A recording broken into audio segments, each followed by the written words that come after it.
All right, welcome back to some business news. Now, the country's electricity consumption has hit another record high just days after reaching a new peak in January. The peak now stands at 2,316 megawatts against an availability capacity of 2,320 megawatts.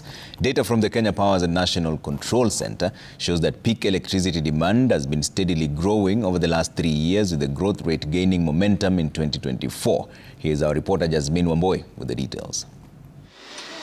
Kenyans just last Wednesday consumed the highest amount of electricity that they ever have, reaching a peak of 2,316 megawatts. The available capacity at the moment stands at just 2,320 megawatts. This is really to debunk the myth that at times so many Kenyans have been sold to, that there is too much power, excess power in Kenya.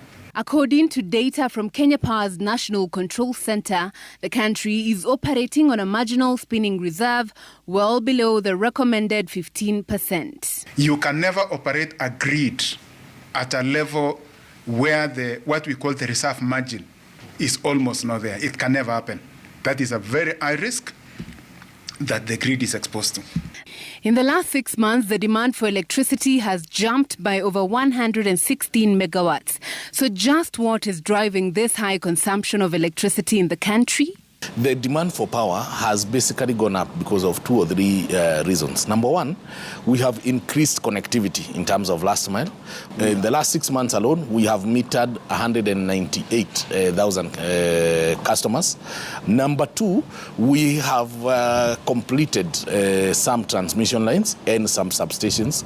For example, Kimuka substation, Sultan Hamoud Oloitoktok line, Awendo Isbania line, and so therefore those have also increased power demand, and more substations have been done by KPLC, improving the network. The rise in demand is expected to persist into the future as more customers are connected into the grid. The government is now hoping that Parliament will lift the moratorium on new power generation contracts to increase electricity generation as consumption rises. The lead times that you would have in terms of when say a power plant is being installed or being constructed is almost 2 years.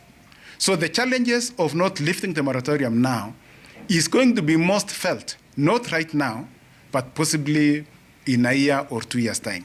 But if the situation persists of moratorium and the lack of increasing generation, then a point is going to reach in this country where we have to bring more thermal generation because they are easy to install within a short period of time. But in the meantime, the government is working on a number of short-term strategies. We should be able to fast-track the battery energy storage, 100 megawatts by KenGen.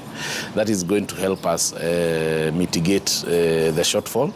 We also anticipate to accelerate the completion of 70 megawatts from Menengai, and also all carrier 1 operating, and then increase the supply from Ethiopia side with another additional 200 megawatts to meet the growing demand. Jasmine Wamboi, Citizen TV.